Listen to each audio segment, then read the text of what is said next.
Josh Lawler is a partner at Zuber Lawler, which focuses on mergers and acquisitions, securities law and technology transactions. Everyone played the game of telephone as a kid. The first kid says something in a whisper to the next kid who whispers to the next and so on until the last kid states what they heard whispered to them. Predictably, that last iteration is significantly different from the original message. Telephone is fun as a kid, but it doesn't translate well to judicial interpretation.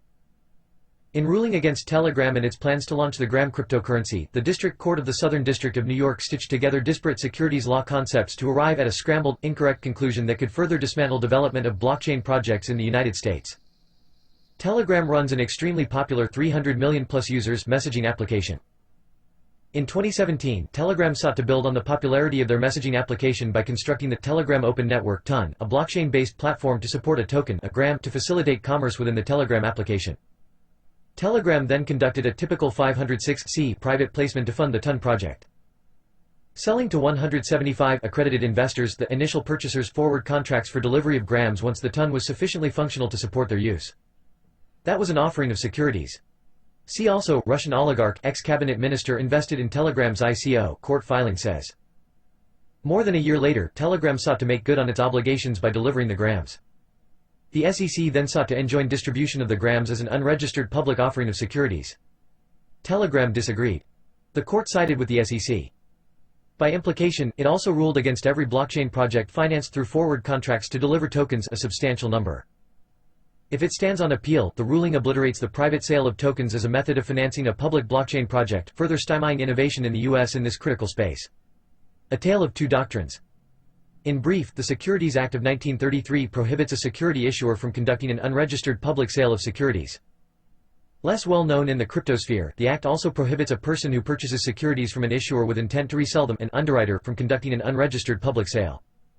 Finally, if an issuer sells securities to an underwriter, the issuer and the underwriter both violate the Act when the underwriter publicly offers those securities to third parties.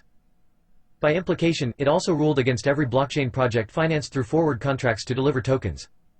Whether a gram is a security depends on whether it is an investment contract. Per the now infamous Howey test, an investment contract is a contract whereby a person invests in a common enterprise and is led to expect profits from the efforts of a third party. The analysis turns on the expectation of the purchaser and is unique in securities regulation in being a subjective test.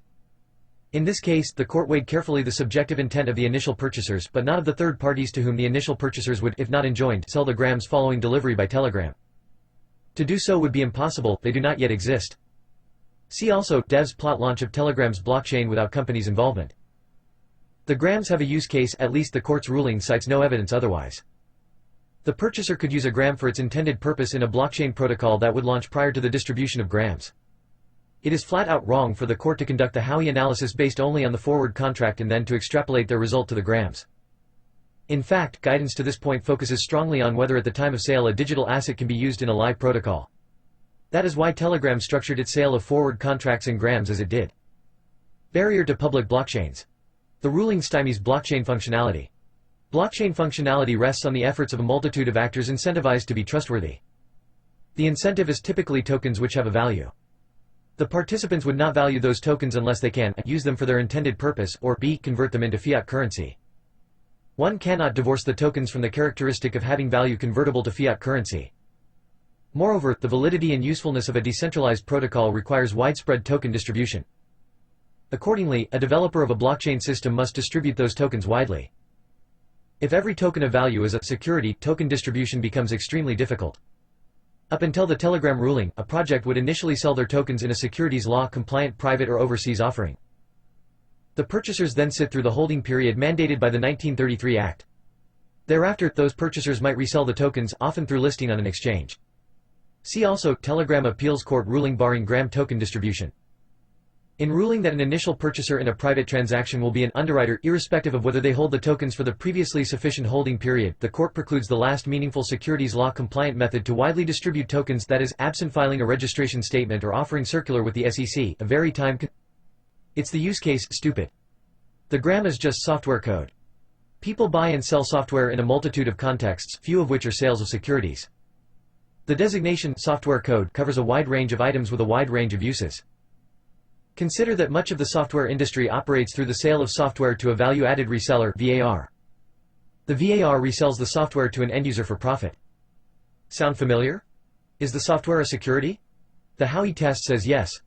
Is the VAR an underwriter? The ruling would find that it is. Howey test aside, the conclusion is ridiculous. Cross your fingers that the Second Circuit Court of Appeals recognizes the fallacy in the district court ruling.